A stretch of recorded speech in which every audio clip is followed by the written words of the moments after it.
दिल्ली के मौजूदा सीएम अरविंद केजरीवाल की पत्नी सुनीता केजरीवाल जब आज अपने आवास से कैमरे के सामने आई और अरविंद केजरीवाल का संदेश सुनाने लगी तो लोगों का ध्यान उनके संदेश से ज्यादा उनके फ्रेम पर गया। ये उसी कुर्सी पर बैठी थी जिस पर अरविंद केजरीवाल पहले बैठा करते थे, दिल्ली वालों को संदेश दिया करते थे, लेकिन आज लोगों की नजरें टिकी उनके पीछे की दीवार पर लगी तस्वीरों पे। जी अक्सर वहां पर शहीद आजम भगत सिंह और डॉक्टर भीमराव अंबेडकर की तस्वीर हुआ करती थी, लेकिन आज जब सुनीता केजरीवाल वहां पर बैठी तो उनके ठीक पीछे अरविंद केजरीवाल की सलाखों के पीछे की तस्वीर भी लगी हुई नजर आई, जिस पर जाहिर तौर पर बीजेपी ने कड़ी प्रतिक्रिया दी है। बीजेपी के तमाम लीडर्स की तरफ से अलग अलग रिएक्शन सामने आए हैं, जहां पर उन्होंने कड़ी आपत्ति जताई है। बीजेपी के कई नेताओं जैसे कपिल मिश्रा, जो कि दिल्ली बीजेपी के उपाध्यक्ष है, उनका कहना है कि ये अपमान है शहीद भगत सिंह का भी, डॉक्टर भीमराव अंबेडकर का भी, जिन्होंने संविधान रचा। और उनका कहना था कि एक आरोपी जो कि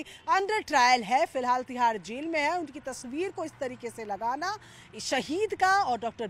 बी आर अम्बेडकर का साफ तौर पर अपमान है। इसी तरीके की प्रक्रिया बीजेपी की तरफ से सामने आई, जहां पर उनका कहना था कि शहीद के बीच में यानी कि भगत सिंह और डॉक्टर अंबेडकर के बीच में इस तस्वीर को लगाकर नीचता की एक नई पराकाष्ठा आम आदमी पार्टी जो है वो सामने लेकर आ रही है और एक और लेवल को पार कर रही है। ऐसे में साफ तौर पर बीजेपी की तरफ से ये मांग की गई कि अरविंद केजरीवाल को या तो वहां के बीच से हटाया जाए या फिर दो बुद्धिजीवियों की जिनकी तस्वीरें वहां पर लगाई गई है, भगत सिंह की और डॉक्टर बी आर अम्बेडकर की, उनकी तस्वीरों को वहां से हटाया जाए। गौरतलब है कि इन तस्वीरों को लेकर कुछ समय पहले भी एक कंट्रोवर्सी आई थी, क्योंकि यहाँ पर पहले महात्मा गांधी की तस्वीर भी हुआ करती थी। महात्मा गांधी की तस्वीर रिप्लेस होने के बाद ये दो तस्वीरें वहां पर आई थी, जहां पर आज हमने एक नया एडिशन देखा जो कि अरविंद केजरीवाल की सलाखों वाली तस्वीर है। अब अरविंद केजरीवाल जो है वो शराब घोटाले के पूरे केस में, मनी लॉन्ड्रिंग के केस में ईडी की तरफ से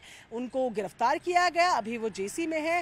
वो तिहाड़ जेल में फिलहाल है और उनका कहना है कि सरकार उनकी वहीं से चलेगी। अभी सुनीता केजरीवाल जब उनसे मिलने जाती हैं तो अरविंद केजरीवाल का संदेश लेकर आती हैं, जिन्हें कुछ कुछ दिनों के डिफरेंस में वो दिल्ली वालों के सामने रखती हैं और आज भी इसी तरीके का वो संदेश सामने रख रही थी, जब ये एक फ्रेम में चेंज लोगों की नजर में आया और साफ तौर पर इसको लेकर प्रतिक्रियाएं सामने आई। दिल्ली बीजेपी के जो नेता है तेजिंदर पाल सिंह बग्गा, उनका कहना था कि अघोषित मुख्यमंत्री सुनीता केजरीवाल वो साफ तौर पर यह आरोप लगा रहे हैं कि मुख्यमंत्री की गैर मौजूदगी में मुख्यमंत्री की चेयर पर बैठी उनकी पत्नी अघोषित मुख्यमंत्री है। और उन्होंने कहा कि जिस तरीके से उन्होंने शहीद आजम का और संविधान निर्माता, संविधान बनाने वाले डॉक्टर बी आर अम्बेडकर का अपमान किया है एक अपराधी की तस्वीर बीच से लगाकर, उन्हें इस तस्वीर को तुरंत हटाना चाहिए या और साथ ही साथ लोगों से इसके लिए माफी भी मांगनी चाहिए। साफ तौर पर बीजेपी ने कड़ी शब्दों में इस तस्वीर को लगाए जाने की निंदा की है और आम आदमी पार्टी और सुनीता केजरीवाल से इस पर माफी मांगने की भी डिमांड की है।